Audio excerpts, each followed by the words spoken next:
नमस्कार दोस्तों, स्वागत है ईलान एड्यूटेक। आज हम पढ़ेंगे राजस्थान के करंट अफेयर्स। नमस्कार, द डीप डाइव में आपका स्वागत है। नमस्कार।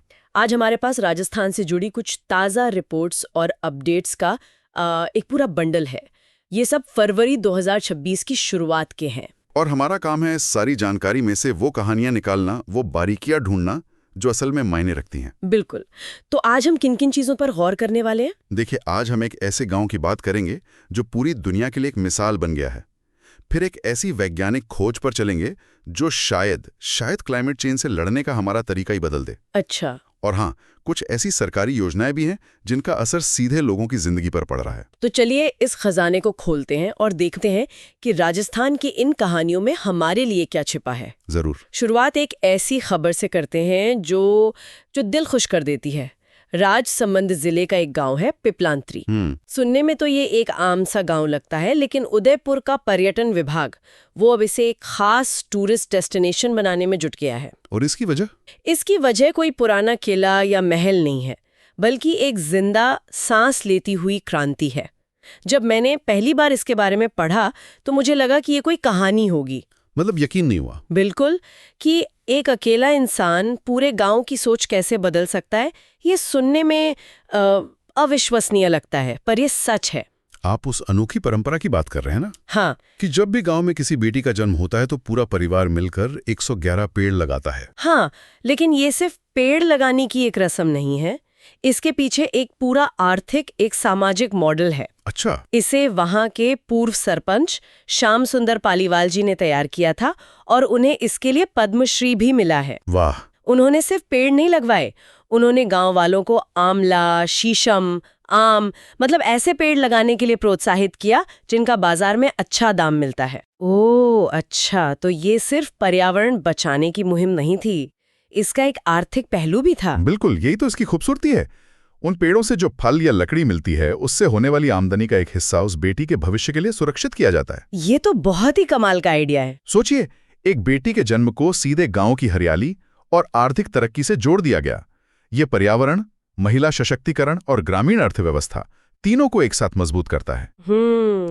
आज नतीजा ये है कि उस गांव का ग्राउंड वाटर लेवल बढ़ गया है, चारों तरफ हरियाली है और लड़कियों को बोझ नहीं बल्कि वरदान माना जाता है। ये तो वाकई, मतलब सरकार जो अब इस पे 1.31 करोड़ रुपए लगा रही है, वो सिर्फ एक टूरिस्ट स्पॉट नहीं बना रही, ना ही वो एक सफल सामाजिक प्रयोग को दुनिया के सामने रखने के लिए लगा रही है। सही पकड़ा आपने।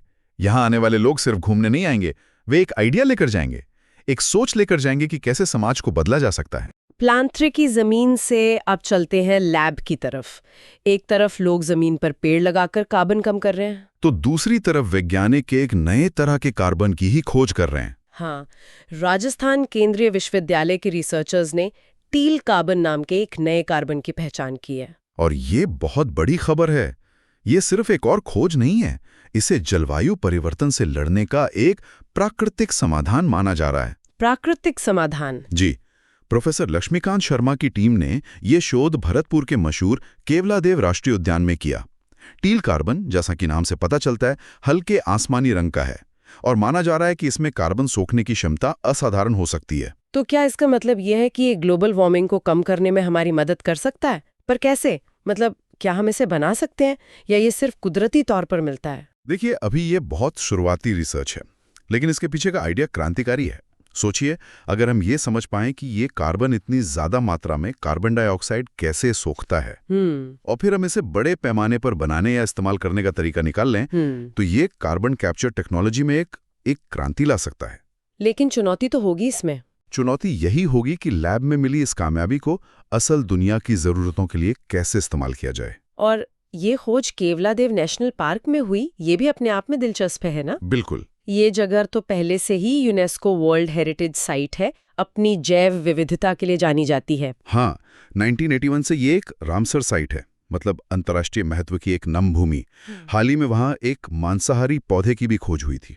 अच्छा। जी, ये दिखाता है कि ऐसी जगहों को बचाना कितना जरूरी है। ये सिर्फ जंगल नहीं है, ये भविष्य की खोजों की जीती जागती प्रयोगशालाएं हैं। एक तरफ केवलादेव के शांत माहौल में भविष्य की तकनीक पर शोध हो रहा है, तो दूसरी तरफ जयपुर के शाही मैदानों में सदियों पुरानी विरासत को जिंदा रखा जा रहा है। हाँ, खेल की दुनिया से एक मजेदार खबर है। मजेदार इसलिए क्योंकि यहाँ खिलाड़ी से ज्यादा ट्रॉफी की चर्चा हो रही है।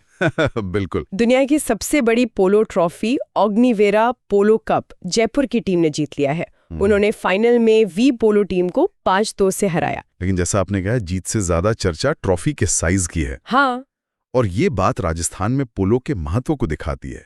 ये वहां सिर्फ एक खेल नहीं है, ये राजघरानों की विरासत है, शान है, संस्कृति का प्रतीक है। सही कहा। जब हम जयपुर या जोधपुर के बारे में सोचते हैं तो हमारे दिमाग में किलों और महलों के साथ साथ घोड़ों पर सवार पोलो प्लेयर्स की तस्वीर भी तो आती है ना? बिल्कुल आती है। तो इस तरह के टूर्नामेंट्स उस शाही विरासत को आज के दौर में भी जिंदा रखते हैं और नई पीढ़ी को उससे जोड़ते हैं। मतलब ये सिर्फ एक स्पोर्ट्स इवेंट नहीं है, ये कल्चरल इवेंट भी है। बिल्कुल।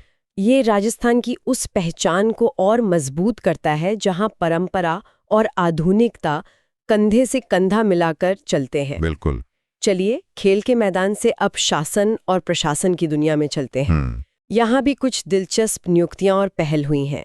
राजस्थान सरकार ने के गुप्ता को राज्य का नया स्वच्छता ब्रांड एम्बेसडर बनाया है। ये नाम बहुत महत्वपूर्ण है। के गुप्ता को उनके डूंगरपुर मॉडल के लिए जाना जाता है। अच्छा, वो डूंगरपुर मॉडल। जी, जब वे स्वच्छ भारत मिशन ग्रामीण के राज्य समन्वयक थे तो उन्होंने डूंगरपुर जिले में स्वच्छता को लेकर जो काम किया वो पूरे देश के लिए एक मिसाल बन गया। उन्होंने क्या अलग किया था? उन्होंने सिर्फ टॉयलेट नहीं बनवाए बल्कि लोगों की सोच बदलने पर काम किया। कचरा मैनेजमेंट का एक पूरा सिस्टम बनाया। तो ये नियुक्ति सिर्फ एक सेलिब्रिटी चेहरे को लाने जैसी नहीं है? नहीं, बिल्कुल नहीं। ये एक ऐसे विशेषज्ञ को जिम्मेदारी देना है जिसने जमीन पर काम करके दिखाया है। सही बात है। ये दिखाता है कि सरकार स्वच्छता को लेकर गंभीर है और सिर्फ नारों से आगे बढ़कर ठोस काम करना चाहती है। उनका अनुभव पूरे राज्य के लिए बहुत फायदेमंद साबित हो सकता है। स्वच्छता के साथ साथ एक और क्षेत्र है जहां सुधार की बहुत जरूरत है और वो है हमारी न्याय व्यवस्था। हाँ, बिल्कुल। और यहाँ पाली जिले से एक बड़ी खबर आ रही है। प्रदेश का पहला ई-सेवा केंद्र पाली के जिला न्यायालय में खुल रहा है। इसका सीधा सा मकसद है कि कोर्ट कचहरी के काम को आम आदमी के लिए आसान बनाया जाए, ऑनलाइन बनाया जाए। कैसे काम करेगा ये? सोचिए, एक आम इंसान जिसे कानून की ज्यादा समझ नहीं है, उसे केस का स्टेटस जानने, अगली तारीख पता करने या वकील की जानकारी लेने के लिए बाबुओं के चक्कर नहीं काटने पड़ेंगे। सब कुछ एक ही जगह पर, और वो भी मुफ्त में। सुनने में तो ये बहुत अच्छा लगता है, लेकिन क्या असल में इसे लागू करना इतना आसान होगा?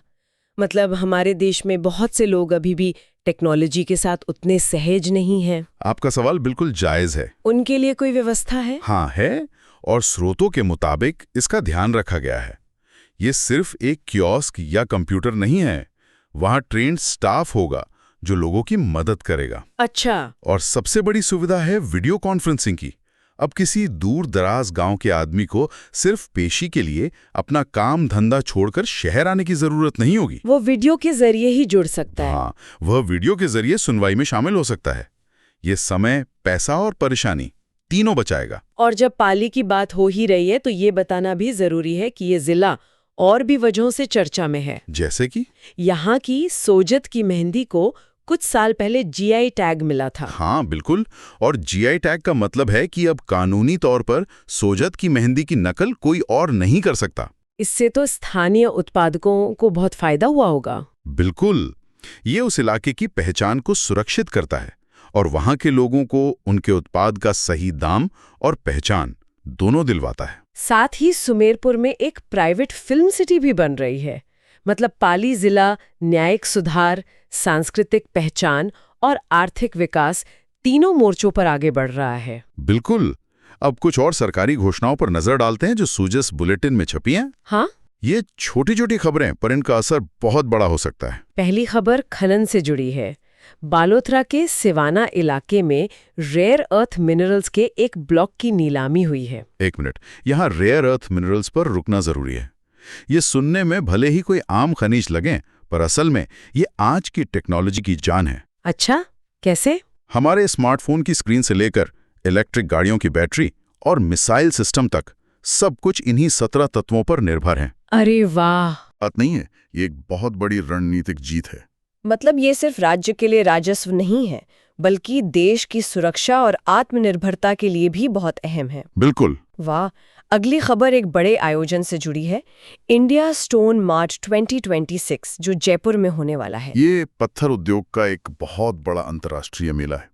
देखिए, राजस्थान अपने मार्बल, ग्रेनाइट और सैंडस्टोन के लिए दुनिया भर में मशहूर है। सही बात है। इस तरह के आयोजन दुनिया भर के खरीदारों और टेक्नोलॉजी को एक ही छत के नीचे लाते हैं, जिससे स्थानीय व्यापार को बहुत बहुत बढ़ावा मिलता है। ये राज्य को एक ग्लोबल बिजनेस हब के तौर पर स्थापित करता है। और अब एक ऐसी योजना की बात करते हैं जो सीधे तौर पर समाज के सबसे बुजुर्ग और सम्मानित लोगों से जुड़ी है, रामाश्रय वार्ड योजना। ये एक बहुत ही संवेदनशील और जरूरी पहल है। इसके तहत सरकारी अस्पतालों में खास तौर पर बुजुर्गों के लिए अलग वार्ड बनाए गए हैं। हम सब जानते हैं कि अस्पतालों में कितनी भीड़भाड़ होती है। उस माहौल में बुजुर्गों को अक्सर बहुत परेशानी होती है। तो इन वार्ड्स में क्या खास है, क्या अलग है? हर वार्ड में सिर्फ 10 बिस्तर हैं, 5 पुरुषों के लिए और 5 महिलाओं के लिए। हर बिस्तर के बीच में पर्दे लगाकर उनकी निजता का, प्राइवेसी का पूरा ध्यान रखा गया है। ये तो बहुत अच्छी बात है।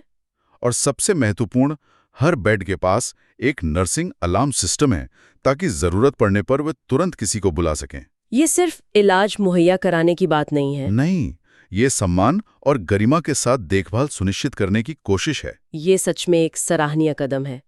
और आखिर में एक योजना जो भविष्य की पीढ़ी के लिए है, देव नारायण छात्रावास गुरुकुल योजना। ये योजना शिक्षा में समानता लाने की दिशा में एक बड़ा कदम है। कैसे? इसके तहत समाज के पिछड़े वर्गों के जो प्रतिभाशाली बच्चे हैं, उन्हें अच्छे प्राइवेट स्कूलों में पढ़ने का मौका दिया जाता है और उनका सारा खर्च सरकार उठाती है। अच्छा। इसका मकसद ये पक्का करना है कि किसी भी होनहार बच्चे का भविष्य पैसे की कमी की वजह से खराब ना हो। उन्हें अच्छी शिक्षा मिले ताकि वे भी आगे बढ़कर समाज और देश के विकास में अपना योगदान दे सकें। तो इन सारी अलग अलग खबरों को एक साथ रख के देखें तो क्या तस्वीर उभरती है? पिपलांत्री की हरियाली, टील कार्बन की खोज, पोलो की विरासत, ई कोट का नया दौर और बुजुर्गों के लिए विशेष वार्ड। तस्वीर ये उभरती है कि राजस्थान एक साथ कई दिशाओं में बदल रहा है। ये एक ऐसे राज्य की कहानी है जहां परंपरा और आधुनिकता की लड़ाई नहीं हो रही, बल्कि दोनों एक दूसरे का हाथ थामकर आगे बढ़ रहे हैं। बिल्कुल। एक तरफ पिपलांत्री में प्रकृति से जोड़ने की सदियों पुरानी समझ है, तो दूसरी तरफ टील कार्बन और ई कोड जैसी भविष्य की तकनीक है। सही। एक तरफ पोलो जैसा शाही खेल है, तो दूसरी तरफ इंडिया स्टोन मार्ट जैसा ग्लोबल बिजनेस इवेंट। मजबूती से थामे हुए हैं, लेकिन आसमान में नई ऊंचाइयों को छूने के लिए भी तैयार है। बिल्कुल, और यहीं पर हम आज की चर्चा को एक सवाल के साथ छोड़ जाते हैं। पिपलांत्री गांव की सफलता का राज ये था कि उन्होंने बेटी के जन्म जैसे एक सामाजिक रीति रिवाज को पेड़ लगाने जैसे एक पर्यावरणीय लक्ष्य से बड़ी खूबसूरती से जोड़ दिया। ये तो है। तो सवाल ये है कि क्या हमारे समाज में और भी ऐसी चुनौतियां हैं जिनका समाधान हम अपनी मौजूदा सांस्कृतिक परंपराओं या त्योहारों में कुछ नए रचनात्मक बदलाव करके निकाल सकते हैं? सोचिएगा जरूर।